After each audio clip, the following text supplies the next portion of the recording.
Okay, the next thing we're going to talk about is pro-social relations. So pro-social relations are the behaviors that we want to see in society, right? So the good behaviors. It's the opposite of antisocial, which are those behaviors that should not be in society. So pro-social relations, the first part that we're going to talk about is altruism. Altruism is the unselfish regard for the welfare of others. We sometimes refer to these as random acts of kindness.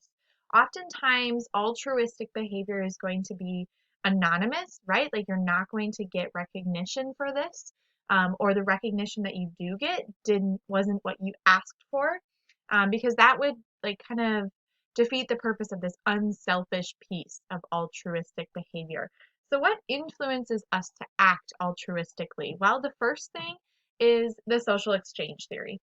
The social exchange theory is our decision to help someone else. And this decision is based on how much it will cost us to help compared to what we're going to get for it, right? So it's risk versus reward. Is the reward worth the cost of me actually performing this behavior to help you out?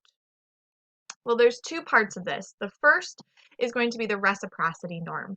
So reciprocity is the idea that we're going to reciprocate behavior, right? If someone has done something nice for us, we feel like we should respond. We should reciprocate by doing something nice for them in return. If someone buys you a gift, you feel like you should also get them something or write them a thank you or do something nice for them in return. That's the reciprocity norm. So that's part of the social exchange theory, is this idea that we feel we need to repay someone else's good behavior. But another part is the social responsibility norm. This is learned mostly, and it's the idea that we should help others even though they may not repay us.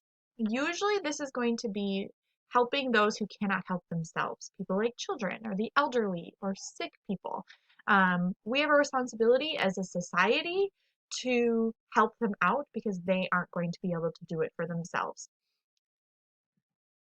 So, what influences are there in this social exchange theory? What gets us to make that decision to help someone?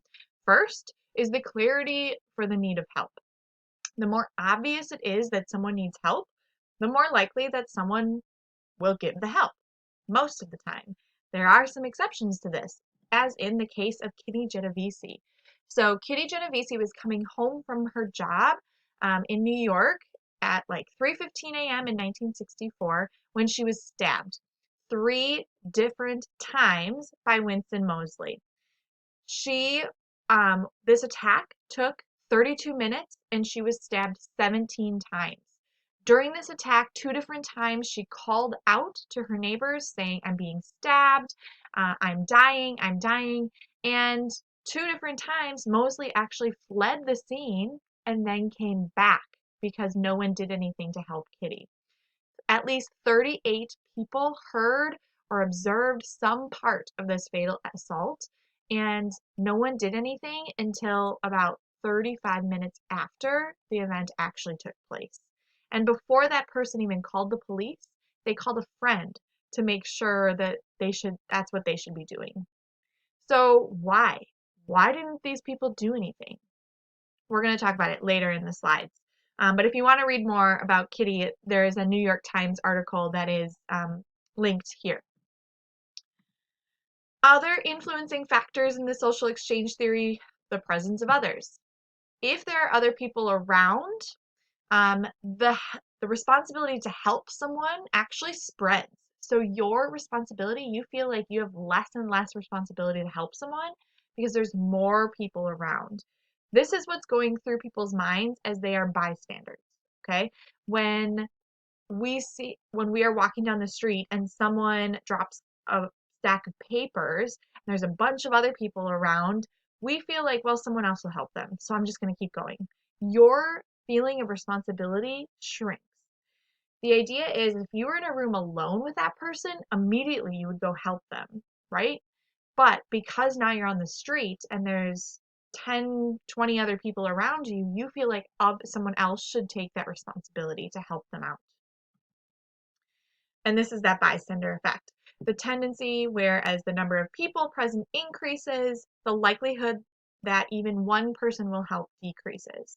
So if you're in a very crowded area, it is unlikely that one person will even help because their idea of responsibility has shrunken so much that they're waiting for someone else to do it. And then no one does anything, so they're not going to be the one to kind of be out of the pack. Other factors that influence our decision to help is the personality of the helper, especially our mood. The feel good, do good phenomenon is the idea that we're more likely to help someone and do altruistic behaviors when we're in a good mood. You've probably felt this before, right? Like you get home, you've had a really bad day, and you just do not want to help your mom with dinner. And so you storm off to your room and you act completely standoffish, right? But then you come home and you've had this really great day, and you immediately start helping your mom with the dishes and you're talking all about your day, right? So your tendency to help someone or do good things is better when you're in a good mood. That's why we try to hype you up on days like Crusader Day of Service, right? Because you're more likely going to do more if you're in a good mood and you're enjoying it. Other environmental factors also influence our willingness to help. If you're in a small town or from a rural area, you're more likely to help people. If you are in a rush or a hurry, you're definitely not going to stop to help someone. If the weather is nice, you are more likely to help. If you've observed someone else being helpful or having just been helped yourself, you're more likely to be helpful. Some other theories of why we do good things. One theory is the empathy altruism theory. This is the idea that we help, people help for completely altruistic reasons and are usually motivated by the desire to increase another person's well-being. The idea is that we are going to help someone purely because we want to make their day better or that we want to make their life easier. And this is completely dependent upon how much empathy you have for someone. So you're more likely to help someone or do good for someone if you can put yourself in their shoes, if you are empathetic towards their situation.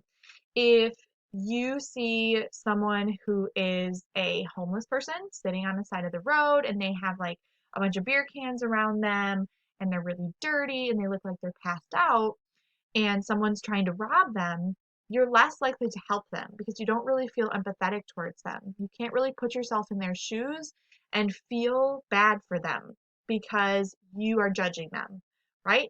But now, if it's a woman who has 3 young children, she has a bunch of groceries in her hands, and now she is being robbed, you're more likely going to help them because you can put yourself in her shoes or you feel bad for her, you feel empathetic towards her. The evolutionary theory is the idea that we help relatives, our family members, because it increases our chance that our genes will survive in the future, right? So if I help someone, that means other people are probably going to help me too. So when I'm in a dire situation, someone will come and help me and I won't die. That's the evolutionary theory. Okay, let's look at attraction. So, why are we attracted to people? That's the question of the psychology of attraction. Why do we become attracted to other people? You read about this in our motivation, emotion, stress, and personality unit, but we're going to talk about it here. So, environment plays a role, right? If you are near to someone, if you live in the same area, if you're in the same class, that's a powerful predictor of friendship or attraction towards someone. The mere exposure effect is the idea that if you are repeatedly exposed to the same stimuli, it increases your chance of liking that item. In other words, the more you are around someone new, the more you grow to like them. This isn't always true. Sometimes there are exceptions to this, but usually it's pretty true, right? Like sometimes you hear a song and the first time you hear it, you're like, this is terrible. And then you hear it over and over again. You're like, now you're like humming along to it and bobbing your head, right? Because that's that mere exposure effect. The actual Circumstances under which people first meet influences our attraction. Um, you're more likely to be attracted to a stranger you meet in a comfortable situation rather than an uncomfortable situation, right? So, like if you meet someone at a um, your friend's party, that's probably a comfortable situation. But now, if you meet someone when you're stranded in a broken down elevator, that's an uncomfortable situation. So you're not as likely to be attracted to someone. Attraction is more likely if you associate someone with something pleasant. So if you meet someone and it's like during when the Packers win the Super Bowl, you might be more attracted to that person because you associate them with that pleasant thought. But if you meet someone and it is when the Bears like royally beat down the Packers, that might be an unpleasant experience for you. You might be less attracted to them. Similarity, having similar views between individuals can cause the bond of attraction to strengthen. So this is the idea that if you share similar likes and interests, you're going to be more attracted to someone because you're going to want to spend time with them.